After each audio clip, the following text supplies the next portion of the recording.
Civil surgeon কার্যালয়ে আবারও নতুন একটি নিয়োগ বিজ্ঞপ্তি প্রকাশিত হয়েছে। এখানে 7টি পদে 101 জন লোক নিয়োগ দেওয়া হবে। আর এই পদগুলোর ভেতর কয়েকটি পদে আপনারা জিএসসি, এসএসসি ও এইচএসসি পাশে আবেদন করতে পারবেন। চলুন এই নিয়োগ বিজ্ঞপ্তির ব্যাপারে বিস্তারিত জেনে নেই। এখানে প্রথম পদটি হচ্ছে পরিসংখ্যানবিদ। এটিতে লোক নিয়োগ দেওয়া হবে 4 জন, আর এটির গ্রেড হচ্ছে 14তম। এটি বেতন স্কেল হচ্ছে 10,200 টাকা থেকে 24,680 টাকা।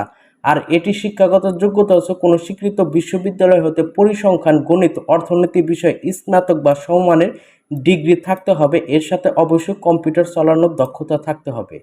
এরপরে 2 নম্বর পদটি হচ্ছে কোল্ড চেন টেকনিশিয়ান। এটিতে লোক নেবে 1 জন। এটির গ্রেড হচ্ছে 15তম, আর এটির বেতন স্কেল হচ্ছে 9,700 টাকা থেকে 23,490 টাকা। এটির শিক্ষাগত যোগ্যতা হচ্ছে কোনো স্বীকৃত বোর্ড হতে রেফ্রিজারেশন বা এয়ার কন্ডিশনিং ট্রেডে উচ্চ মাধ্যমিক সার্টিফিকেট ভোকেশনাল পরীক্ষায় উত্তীর্ণ থাকতে হবে।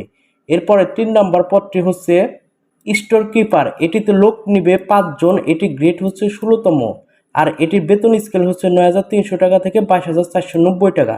এটির শিক্ষাগত যোগ্যতা হচ্ছে কোনো স্বীকৃত বোর্ড হতে উচ্চ মাধ্যমিক সার্টিফিকেট বা সমমান পরীক্ষায় উত্তীর্ণ অর্থাৎ এইচএসসি পাস থাকতে হবে। এবং স্টোর কিপার এই পদটিতে আপনাদের চাকরি হওয়ার পর সরকারি বিধি অনুযায়ী জামানত প্রদান করতে হবে, অর্থাৎ চাকরি হওয়ার পর কিছু টাকা প্রদান করতে হবে। এরপরে 4 নম্বর পদটি হচ্ছে অফিস সহকারী কাম কম্পিউটার মুদ্রাক্ষরী। এখানে লোক নেবে 2 জন, আর এটি গ্রেড হচ্ছে 16তম। এটির বেতন স্কেল হচ্ছে 9,300 টাকা থেকে 22,490 টাকা। এটির শিক্ষাগত যোগ্যতা হচ্ছে কোনো স্বীকৃত বোর্ড হতে এইচএসসি পাস থাকতে হবে এবং অবশ্যই কম্পিউটার চালানোর দক্ষতা থাকতে হবে। এরপর 5 নম্বর পদটি হচ্ছে স্বাস্থ্য সহকারে। এখানে লোক নিয়োগ দেওয়া হবে 87 জন। এটি গ্রেড হচ্ছে 16তম। বেতন স্কেল 9,300 টাকা থেকে 22,490 টাকা। এটির শিক্ষাগত যোগ্যতা হচ্ছে কোনো স্বীকৃত বোর্ড হতে উচ্চ মাধ্যমিক সার্টিফিকেট বা সমান পরীক্ষায় উত্তীর্ণ অর্থাৎ এইচএসসি পাস করলেই এখানে আবেদন করতে পারবেন। এরপর 6 নম্বর পদটি হচ্ছে ড্রাইভার। এটিতে লোক নেবে 1 জন, আর এটির গ্রেড হচ্ছে 16তম। বেতন স্কেল 9,300 টাকা থেকে 22,490 টাকা।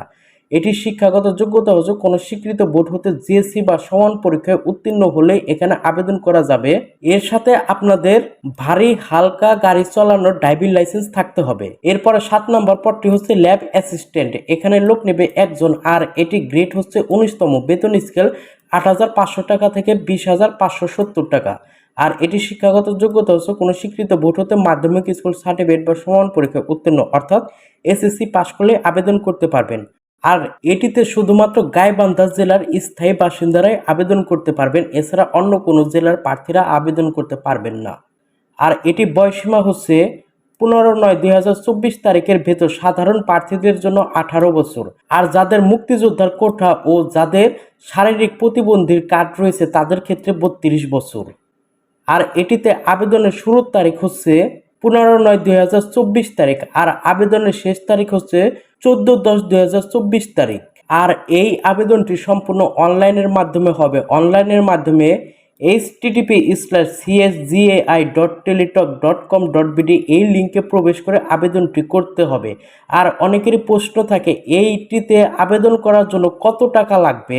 এখানে দেখুন বলে দিয়েছে 1 নং হতে 6 নং অর্থাৎ পরিসংখ্যানবিদ হতে ড্রাইভার এই পদগুলোর জন্য আবেদন ফি হচ্ছে 200 টাকা, আর টেলিটক চার্জ হচ্ছে 23 টাকা, সব মিলে 223 টাকা।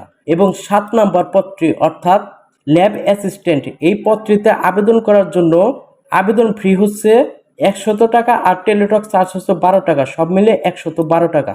আর কিভাবে টাকাটি পেমেন্ট করবেন সেটা এখানে দেওয়া আছে, আপনারা দেখে নেবেন। এছাড়াও আপনারা যে আবেদন করবেন সেই অ্যাপ্লিকেশন ফর্মের নিচেও দেওয়া থাকবে কিভাবে পেমেন্ট করবেন। ধৈর্য ধরে আমাদের ভিডিওটি পুরোপুরি দেখার জন্য ধন্যবাদ সবাইকে। ভালো থাকবেন সবাই।